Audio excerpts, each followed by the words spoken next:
In 2006, Nintendo released a white hunk of plastic controlled by TV remotes, and the generation that grew up watching Saturday morning cartoons made it one of the best-selling video game consoles of all time. In 2025, a team of relative nobodies shoves a camera into a cube, and the doom-scrolling TikTokers are fighting to get it under the trees before Christmas so their kids have something to play with while it is freezing cold outside. Welcome to my video on the NEX playground. As a lifelong Nintendo fanboy, I've always been mesmerized by innovation. It's not that Nintendo is the only game company to have done innovation best in my lifetime, but they're definitely the ones that have done it right. Between the D-pad, the joystick, rumble, motion controls, and most importantly, optimization, affordability, and low graphical fidelity translated into experiences that are seldom replicated throughout the gaming industry. Nintendo's focus through most of my life was always first and foremost catered towards family fun. And while they've had many highs and lows throughout the years, many peaks and many terrible downfalls, it is inarguable that without the Nintendo Wii, there wouldn't be such a devoted fandom around the company to this day. It's not the only reason, but it is a big one. During the time of the Nintendo Wii, especially later on in its life, Nintendo focused a bit too much on the casual gamer, the blue ocean, the non-gamers that were really only getting into the Wii for the motion control gimmick, and they began to ignore the hardcore gamers because the sales numbers were showing that it was just not worth it for them. This continued on into the launch of the Nintendo Wii U, until they noticed that the asymmetrical gameplay with the gamepad tablet was just not appealing enough nor captivating enough to get both the hardcore gamers as well as the massive blue ocean that they dipped into with the Wii to buy into their latest innovation. Add on to that the 3D of the 3DS not nearly being as irresistible as the touchscreen and two screens were on the original DS, and you had a Nintendo that was forced once again to completely change the way that they were focused, only this time steer their ship back towards the hardcore gamer to their best of their ability. This of course led us to the Nintendo Switch, a tablet with two controllers attached to it that could be taken off and effectively serve as two different Wii remotes, or a Wiimote nunchuck. There were many opportunities for innovation throughout the lifetime of the Nintendo Switch, and there were multiple creative experiments that Nintendo did provide to the public throughout the lifetime of the Nintendo Switch, but it was clear throughout the long 8 years of the lifespan of the Nintendo Switch that the innovation of this console was simply the ability to play modern games on the go. Something that was unheard of prior to 2017, but in 2025, it's really not all that exciting. Not that it's not successful, but it's just something that's already been done. As a result, we found ourselves in the year 2025, where Nintendo decided to release a Nintendo Switch 2, a console which is less innovative than anything Nintendo has put out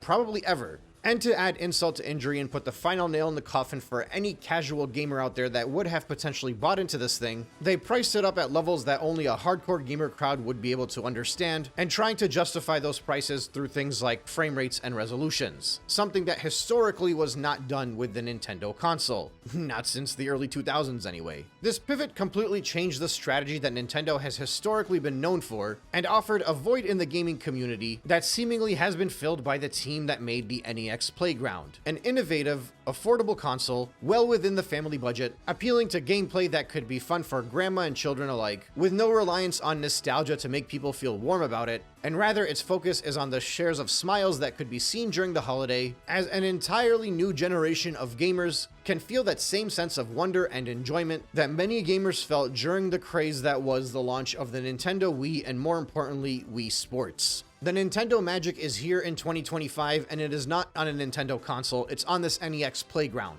Now, because the team behind the NEX is not a massive name, I mean, it seems like they've been around the industry working at all the big tech firms that you see in San Francisco, which is why, despite this thing being out for a couple years now, they've pretty much flown under the radar, only really making a splash in the industry these past month or two, and specifically only in the United States.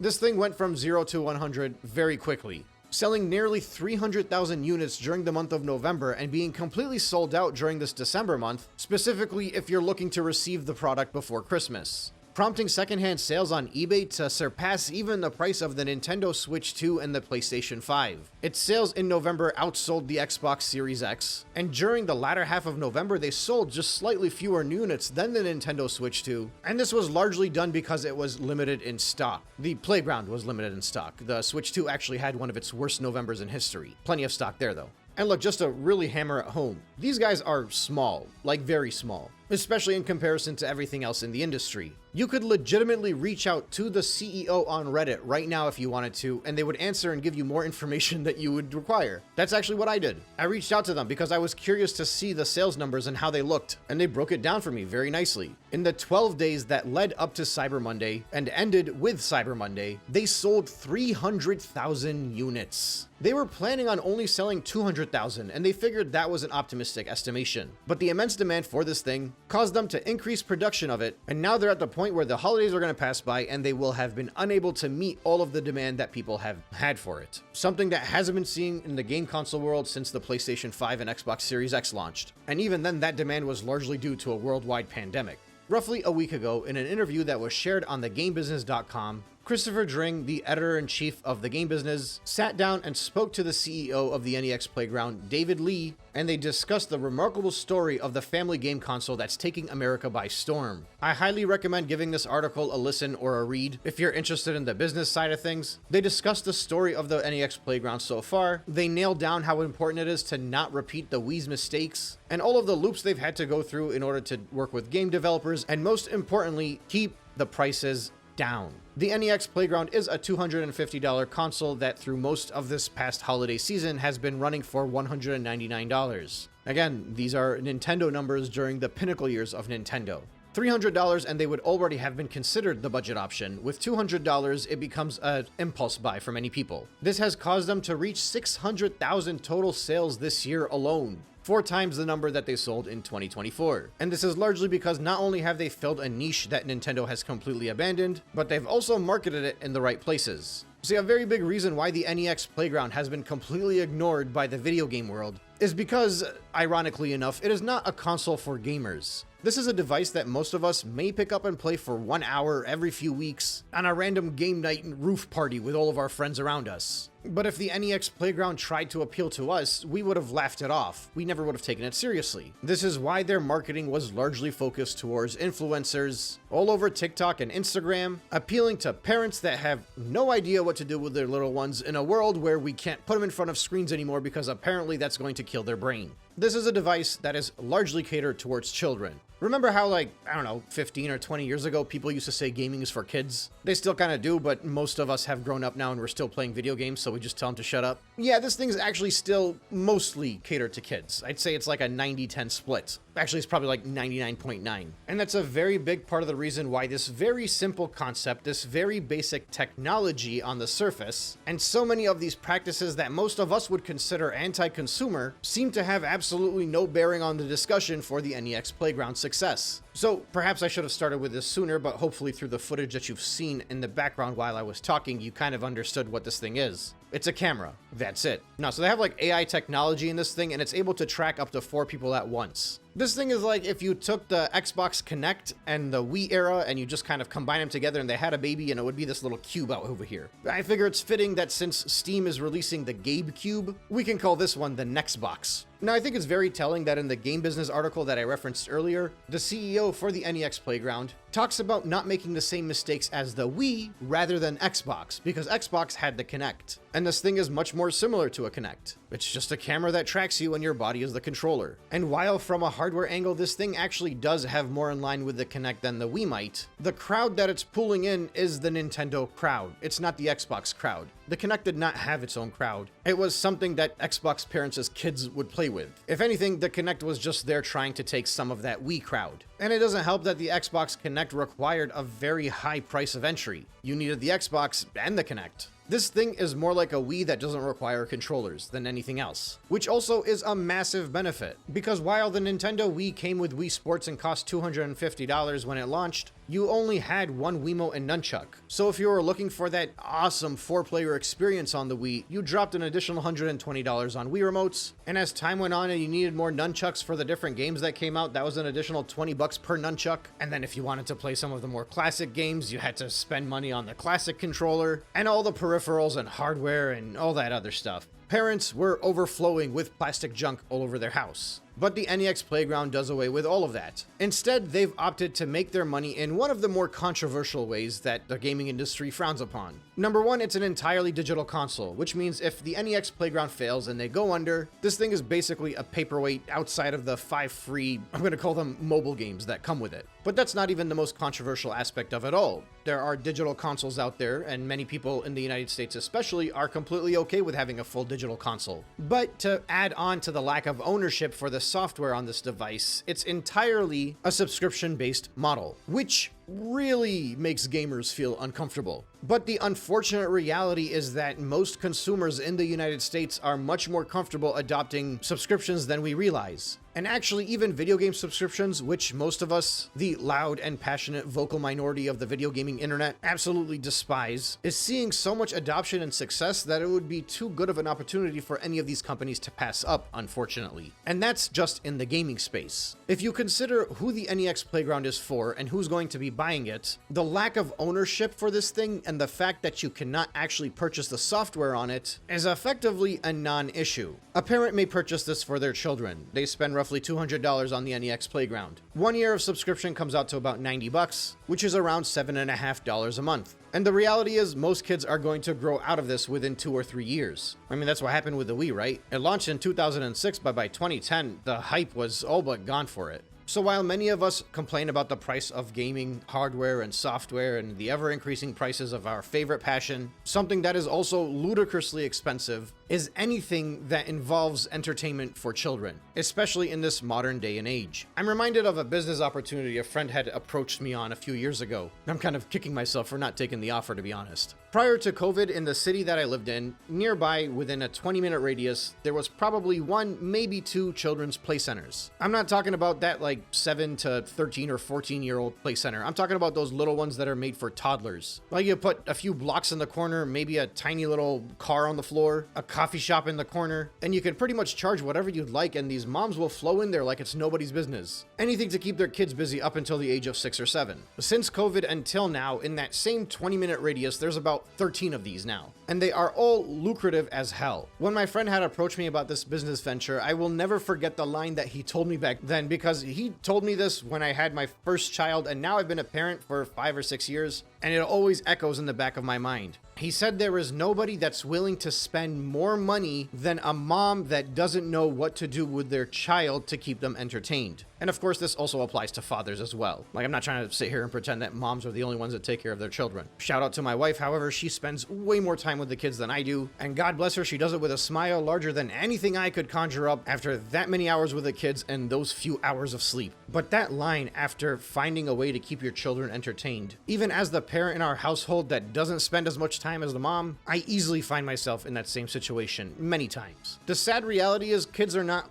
raised in the streets the same way that we were. And I don't mean that in like a thug life, we were raised in the streets kind of word. I mean, we literally would wake up, go outside, play, no phones, no contact. And the only reason we knew it was time to go home was because the street lights came on. Like, I remember being 5 years old, taking my bike, riding around the block for hours, and I was in kindergarten at this time. If my kid even looks across the street, social networking has ingrained in my brain that I should be worried about where he's going and who's going to take him. And with the amount of time kids spend at home, closer to their families, to different events and public functions, it makes all of these activities that are catered towards keeping your children entertained significantly more expensive than you could possibly imagine. So if you were to tell a mom that for $200 she can buy an NEX Playground and drop $7 a month on it, that's $13 a month for 3 years of enjoyment of this thing. Not per child, for every single child. I'm told by my wife that that's called mom math, because this is exactly how she broke it down to me when I told her it's something that's not worth it. And seemingly there are many moms out there that agree. And as far as the developers are concerned, this works for them because they do not have to rely on people buying software for their console. See, back in the Wii days, after somebody purchased the Wii and Wii Sports, they may have never purchased another game. But this is guaranteed generated income for the folks over with the NEX Playground.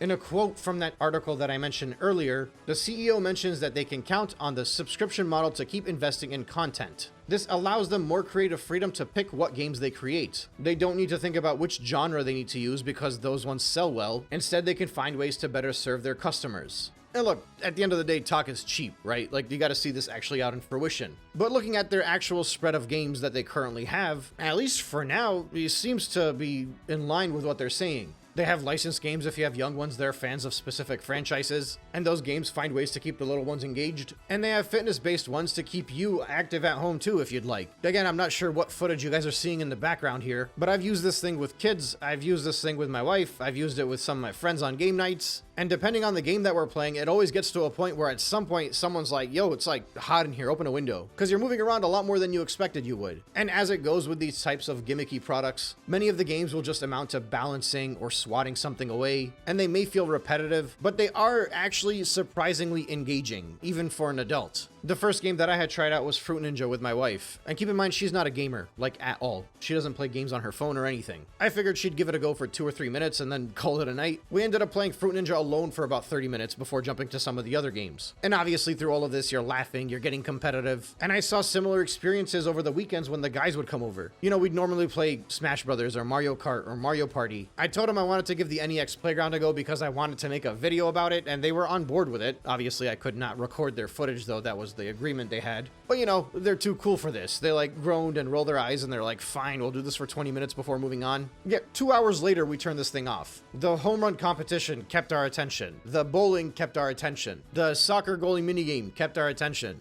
Kung Fu Panda, ooh, that one will really get you moving. There's a very big competitive edge with these games, and that makes it all the more enjoyable. And quite frankly, that's the reason why something like Wii Sports was so fun. When the Wii came out, I was in high school, and likewise were most of my friends. And still, as high school boys, we played Wii Tennis for way longer than you would expect any high school boy to pick up and waggle a controller for that long. For some reason, we didn't feel that same magic with 1-2 Switch. Okay, I know the reason why, it's because 1-2 Switch was awful. Even Switch Sports didn't quite capture that same feeling, but the NEX Playground did. Now, obviously, like I said, if you're somebody that doesn't have excessive game nights with adults, or you don't have any children, I cannot recommend this thing for you. But if you host game nights or parties where like Jackbox Party Pack comes out, or games like Overcooked, you know, the simple stuff where the casual gamers can get in there and enjoy it for an hour or two, I think you might be surprised at how enjoyable the NEX Playground could be. I know I was. I know many of my friends were. My wife uses that as her home workout now when she doesn't feel like going to the gym. And it's only been a couple weeks, but on multiple occasions so far, we've put the kids to bed. And instead of each of us sitting on the couch and doom scrolling or watching something on Netflix together, we'll play this for a good 30 or 40 minutes. And then we'll doom scroll or watch something as Netflix in between doing laundry and all the other fun stuff that comes with parenting after the kids go to bed. Like, it's fun, and it's innovative, and it's cheap. It's a Iwata-era Nintendo console in everything but name. And I actually think it makes for a good add-on to whatever console you already own. If you're a Switch 2 buyer, or if you're a PC owner, or if you're an Xbox person, a PS5 owner, and like I said, you host game nights or you have children around you, this is a good supplemental console to have, specifically if you're a hardcore gamer. It's like the equivalent of Ring Fit,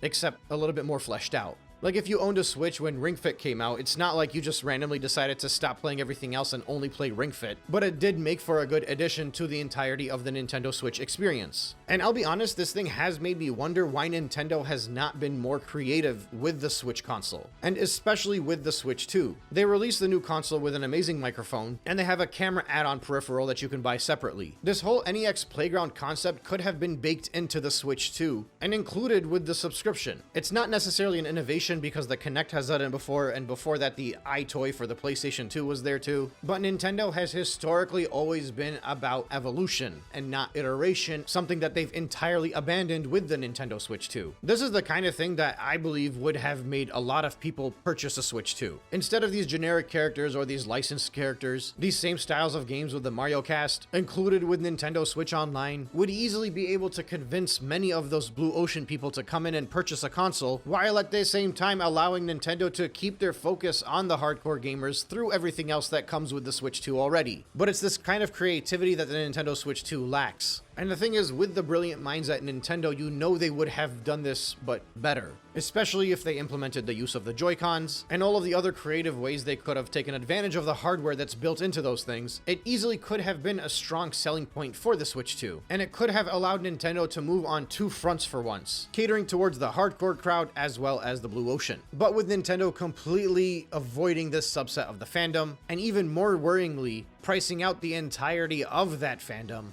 Thankfully, the NEX Playground comes in and gives those people something to purchase, where they can now relive some of that magic they enjoyed through Nintendo's Wii. Only this time, it's Nintendo sitting there with the overpriced and expensive console, wondering how the hell the little guy managed to take the entirety of these holidays when they figured that people would simply jump up and upgrade for the next numbered console in their lineage, because their previous one was the best-selling console of that generation. We are almost 20 years removed from the launch of the Wii, and it is insane how much the dynamic between the NEX and the Nintendo Switch 2 reminds me of the launch of the Wii and the PS3.